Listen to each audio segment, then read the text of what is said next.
तो मला कळवण्यात आलं की जे हेलिकॉप्टर मी काल वापरत होते त्याच्यामध्ये काहीतरी बिघाड आहे. म्हणजे कालही असं वाटलं थोडं जुनं हेलिकॉप्टर होतं ते आणि त्याच्यात काही बिघाड आहे. आता मी काय बिघाड आहे वगैरे टेक्निकल डिटेल्स मध्ये गेले नाही आणि मग त्यांनी मला सांगितलं की ते दुसरं हेलिकॉप्टर मला पाठवत आहेत. तर तेही हेलिकॉप्टर पाठवायला थोडा विलंब झालाय, नाही तर मी बाय कार जाऊन पहिली सभा तरी केली असती. तिकडच्याही लोकांशी मी बोलले, सभा रद्द करणं शक्य नव्हतं.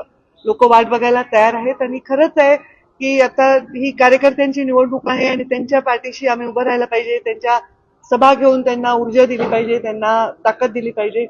तर मी चालले आता सभेला. लेट झालाय 2 तास, पण ठीक आहे, लोक वाट बघायला तयार आहेत.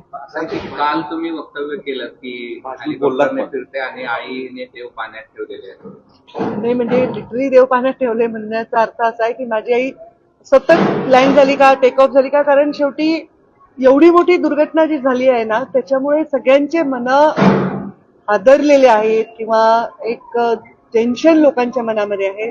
असंख्य कार्यकर्ते मेसेज करत होते, ताई विमान वापरू नका, ताई हेलिकॉप्टर वापरू नका. पण आता त्याला पर्याय नाहीये. शेवटी आम्हाला जास्तीत जास्त ठिकाणी पोहोचायचं आहे. तर कोणी काही काळजी करायचं कारण नाही. मी हेलिकॉप्टरमध्ये बसायच्या आधीच त्यांनी क्लिअर केलं होतं की हेलिकॉप्टरमध्ये काय प्रॉब्लेम आहे आणि बदलावं लागेल. तर त्यामुळे काही काळजी करण्याचं तरी कारण नाही आणि काम तर चालतच राहणार. चिरवेती आम्हाला काम करत राहावं लागणार. दौरा उशिरा का होईना सुरू राहणार. हो, दौरा रद्द नाही होणार. काही झालं तरी दौरा कदाचित शेवटच्या 2 सभा रद्द होतील कारण अंतर खूप आहे. मी पोहोचू नाही शकणार बाय कार देखील. अशी एखादी मोठी घटना घडते त्यावेळेस हेलिकॉप्टर असेल किंवा विमान असेल, लँड करत असताना काळजी वाटते, भीती वाटते किंवा काही मनात काय असतं? आता काल मी त्यानंतर पहिल्यांदा आले.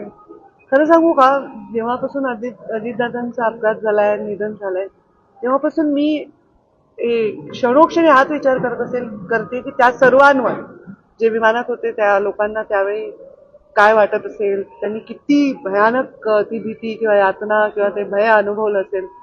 माझा स्वभाव आहे तो जास्त त्या खोलात जाऊन विचार करत होते. फार आमच्या घरात सर्वजण आम्ही खूप व्यथित आहोत, लहानापासून मोठ्यापर्यंत. आणि मला वाटतं महाराष्ट्रात बऱ्याच लोकांच्या घरी हे चित्र असेल. अत्यंत वाईट वाटलेलं आहे लोकांना. तर नवीन नवीन काही दिवस हे वाटणार आहे भय सगळ्यांना की अरे बापरे काय बिघड, म्हणजे माहीतच नाही. ते माहीत झालंय की असंही होऊ शकतं.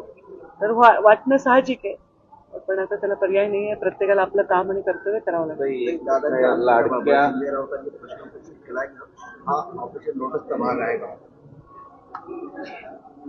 मला याचं काय उत्तर द्यावं खरंच कळत नाही.